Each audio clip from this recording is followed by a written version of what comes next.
Terpantas, terkini dan sahih. Bila-bila masa, di mana jua. Berita di jari. Subscribe YouTube Buletin TV3. Buletin pagi 21 Mei bersama saya Syahira Izzati. Yaakob tajuk utama pagi ini.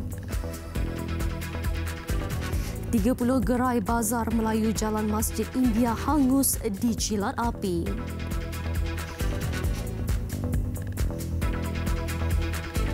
Angkara mercun, pelajar tingkatan 1 putus 5 jari.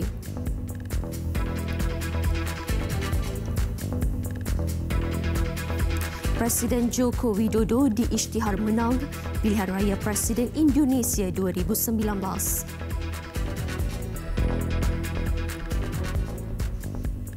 Assalamualaikum dan salam sejahtera. Sejumlah 30 gerai di Bazar Melayu Jalan Masjid India di Ibu Negara musnah dalam kebakaran awal pagi tadi. Pegawai Operasi Balai Bomba dan Penyelamat Titiwangsa, penolong penguasa bomba, Rahmat Kamaruzama berkata seramai 27 anggota dari Balai Bomba dan Penyelamat Titiwangsa, Jalan Hang Tuah, Pudu, Sentul dan unit forensik Balai Bomba dan Penyelamat Sri Rampai dikejar ke lokasi sebaik menerima panggilan kecemasan jam 1.38 pagi. Sebaik tiba di lokasi kejadian, api sedang marak di beberapa gerai bahagian tengah bazar berkenaan. Pada mulanya, operasi pemadaman api mengalami kesulitan. Ekoran terdapat banyak kenderaan diparkir di sekeliling kawasan terbabit. Bagaimanapun, api berjaya dipadamkan sepenuhnya jam 2.22 pagi. Hasil siasatan mendapati kira-kira 30 lot gerai musnah 100% dalam kebakaran itu. Tiada kemalangan jiwa dilaporkan. Punca kebakaran dan kerugian masih dalam siasatan.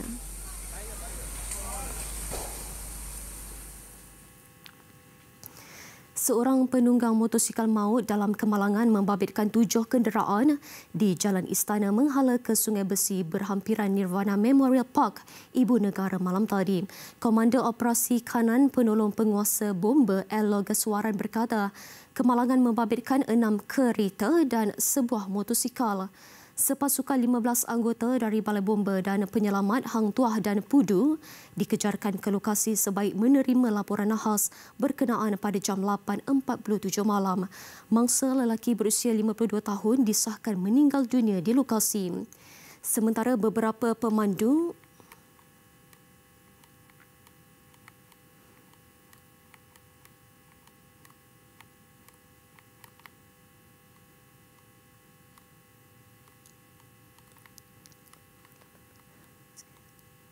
sementara beberapa pemandu dan penumpang kereta pula cedera ringan.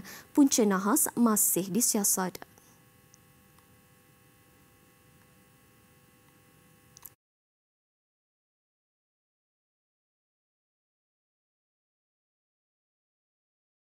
Sementara itu, seorang pelajar Universiti Utara Malaysia UUM maut akibat tersepit apabila kereta dipandunya remuk teruk selepas bertembung sebuah lori tanah di Jalan Bukit Kanci Changlun petang semalam. Ketika kejadian, mangsa Insyirah Az-Zahra Muhammad Jasni 21 tahun dalam perjalanan pulang ke kampus UUM Sintok sebelum kereta dipandunya bertembung lori berkenaan yang dipercayai hilang kawalan sebelum terbabas ke laluan bertentangan. Ketua Operasi Balai Bomba dan Penyelamat Bukit Kayu Hitam, Pegawai Bomba Kanan 2 Syamsari Ibrahim berkata, sepasukan 7 anggota bomba bergegas ke lokasi kejadian sebaik menerima panggilan kecemasan jam 2.58 petang. Setibanya di lokasi, mangsa didapati tersepit dan anggota bomba menggunakan peralatan khas untuk mengeluarkan mangsa. Mangsa disahkan meninggal dunia oleh pegawai perubatan hospital dan kes diserahkan kepada polis untuk tindakan lanjut.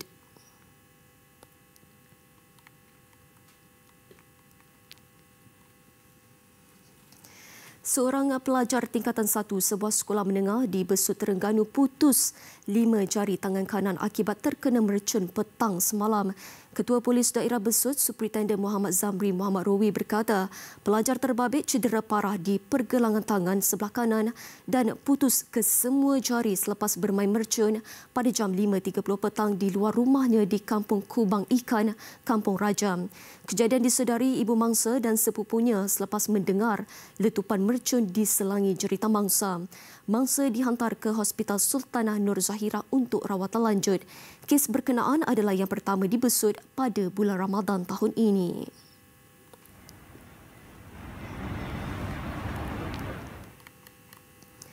Dua lelaki ditahan berhubung kes nahas kenderaan utility sukan SUV membawa 14 warga Myanmar yang meragut 3 nyawa di kilometer 190.6 Lebuhraya Utara Selatan Plus, arah selatan dekat susur keluar Plaza Tol Bukit Merah Kelmarin.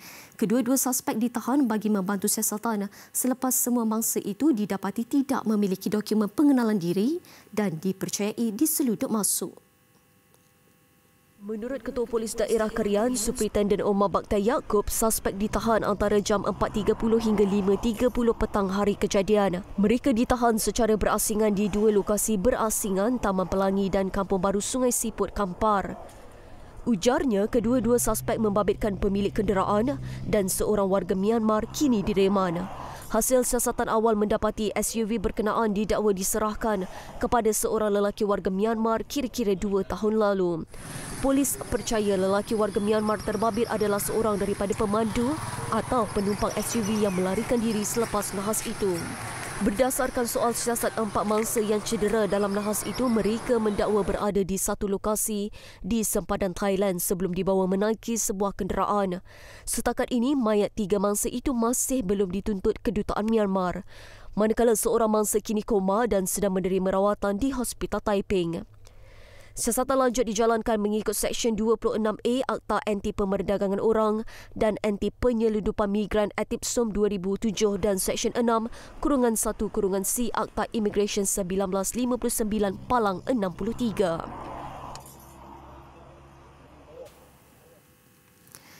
Kereta Timbalan Pendakwa Raya TPR Mahkamah Magistrate Baling Kedah disimbah cat putih di perkarangan rumahnya di Taman Mutiara Sungai Kop semalam. Pemangku Ketua Polis Daerah Kulim, Deputi Superintendent Safwan Mat Nur berkata, mangsa berusia 26 tahun yang berada dalam rumah menyedari perkara itu selepas dimaklumkan jirannya. Mangsa baru 2 minggu bertugas sebagai TPR di Baling dan pernah bertugas selama 2 bulan di Mahkamah Kulim. Selain itu, mangsa juga didapati tiada masalah hutang. Siasatan lanjut masih dijalankan dan kes disiasat mengikut Seksyen 427 Kanun Keseksaan kerana melakukan perbuatan khianat.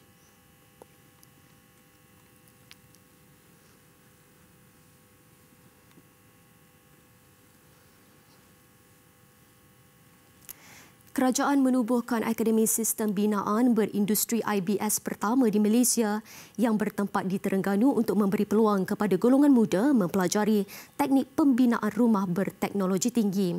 Menteri Perumahan dan Kerajaan Tempatan Zuraida Kamarudin berkata, pembinaan akademi berkenaan diputuskan seiring dengan pembinaan kilang IBS yang sudah didirikan di negeri itu. Jadi dengan itu saya juga mencetuskan idea memandangkan bahawa Malaysia akan nak membina 1 juta rumah dalam 10 tahun. Sudah tentu kita memerlukan factory-factory, lebih banyak lagi factory IBS yang harus dibina, dibangunkan di Malaysia untuk menampung keperluan pembinaan rumah mampu milik IBS. Ya. Jadi saya cadangkan mereka terus transform kilang ini untuk menjadi satu pusat latihan untuk melatih, memberikan latihan teknikal atau skill kepada anak-anak muda tempatan, anak-anak muda Malaysia yang ketika ini sedang mencari kerja dan sebagainya. Ini menjadi ruang, bagi ruang kepada mereka untuk mendapat peluang pekerjaan. Sebagai permulaan, Akademi IBS menawarkan seramai 150 orang mengikuti kursus IBS di Sanipisi Manufacturing Sdn Berhad selewat-lewatnya awal bulan Julai hadapan. Tempoh ditawarkan selama 3 bulan. Permohonan hendaklah dibuat melalui laman web rasmi KPKT. Melalui akademi itu, golongan muda turut didedahkan dengan kepakaran membina rumah tanpa membabitkan kerja 3D iaitu kotor, sukar dan bahaya yang selama ini bergantung kepada pekerja asing. Beliau berkata demikian pada sidang media selepas melancarkan Pusat Latihan Vokasional dan IBS bertempat di Kampung Meraga Beris, Kijal, Terengganu.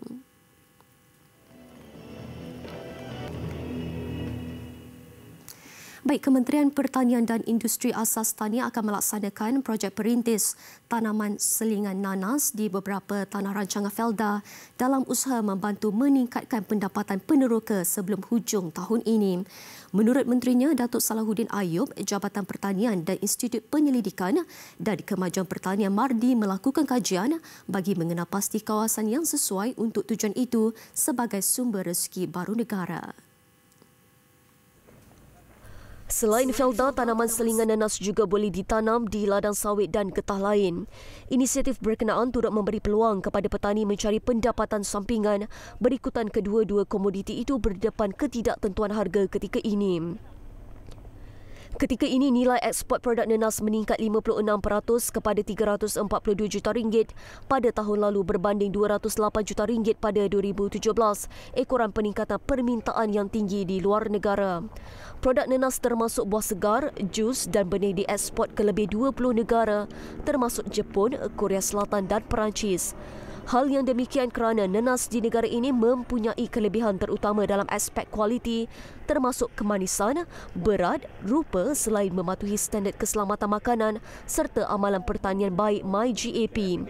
Permintaan nanas dalam negara ini juga meningkat terutama bagi nanas jenis MD2 yang terkenal kerana keunikan rasa dan khasiatnya.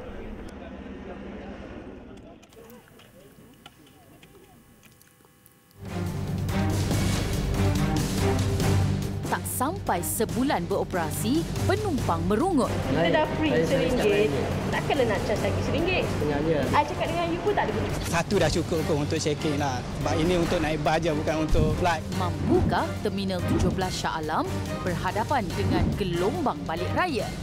Jawapannya dalam aduan rakyat Selasa dan Rabu ini di Buletin Utama TV3.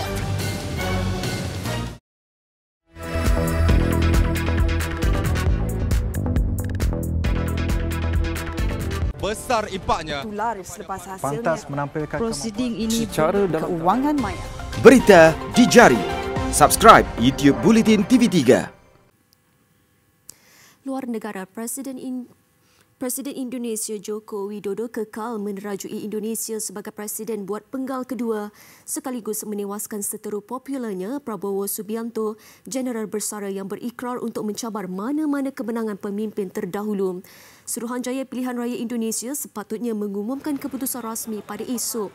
Keputusan ini bagaimanapun dikeluarkan lebih awal berikutan kerajaan Indonesia khuatir dengan ketegangan dan tunjuk perasaan jalanan ekoran dari pengiraan undi yang tidak berpihak kepada Prabowo.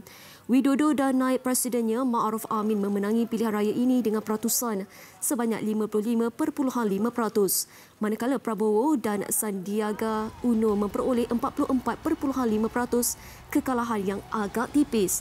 Pengumuman ini bakal berkuat kuasa serta-merta. Jokowi 57 tahun menerusi keputusan tidak rasmi telah diramalkan menang sebelum ini. Prabowo bagaimanapun yang tidak berpuas hati dengan keputusan itu melemparkan tuduhan kurang enak seperti berlaku penipuan undi. Selain turut memberikan amaran keputusan ini bakal mencetuskan protes jalanan. Apapun latar belakangnya, apapun daerahnya dan dari manapun asal. Oleh sebab itu, Baik, 12 individu dipercayai ahli kumpulan militan terbunuh dalam dua serbuan berasingan dijalankan polis Mesir di Kahirah. Serbuan dilakukan susulan insiden letupan bom yang disasarkan ke atas sebuah bas pelancong di Giza semalam. Pihak berkuasa menyerbu sebuah apartmen yang menyimpan pelbagai jenis bahan letupan sebelum menembak mati 7 anggota militan. 5 lagi anggota militan ditembak dalam serbuan di kawasan kejiranan Al-Shorouk. Dalam kejadian di Giza, letupan bom ke atas bas pelancong itu mencederakan sekurang-kurangnya 17 orang termasuk 7 warga asing.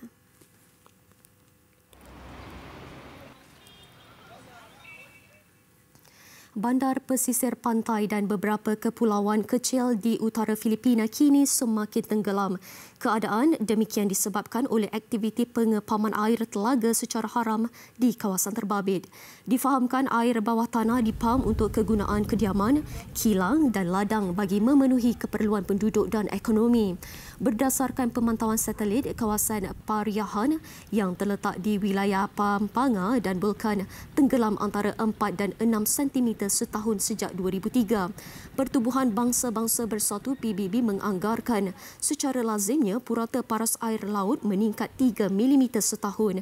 Sekurang-kurangnya 5,000 orang terpaksa keluar dari kawasan tersebut sejak berdekad lalu disebabkan air teluk bergerak lebih jauh ke pedalaman.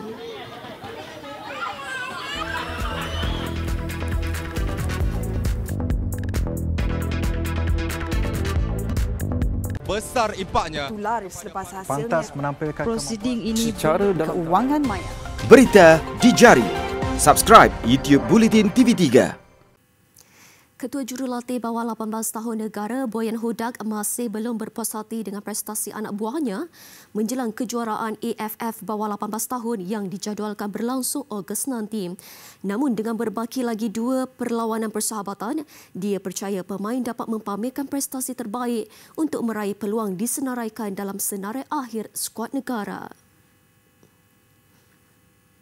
Seminggu berada dalam kem kebangsaan, jelas belum ada keserasian dipamerkan pemain skuad bawah 18 tahun negara selepas kekalahan pada aksi persahabatan menentang Selangor United Isnin lalu. Skuad negara dibelasah 4-0 pada perlawanan itu, aksi persahabatan pertama kem latihan sebagai persiapan dan persediaan awal menjelang kejuaraan AFF bawah 18 tahun Ogos nanti.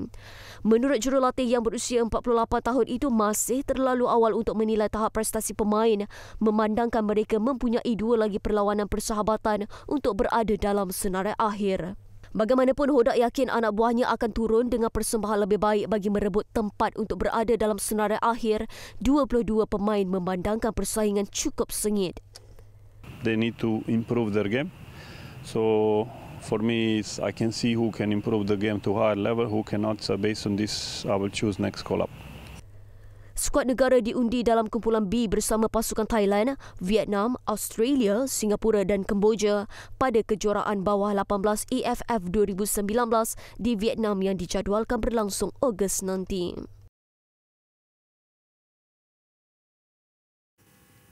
Selepas lebih 2 minggu berehat, skuad hoki kebangsaan kembali menyambung latihan sebagai persiapan awal menuju ke saingan pusingan kelayakan Sukan Olimpik 2020. Memang agak awal dengan perlawanan dijadualkan berlangsung Oktober dan November nanti.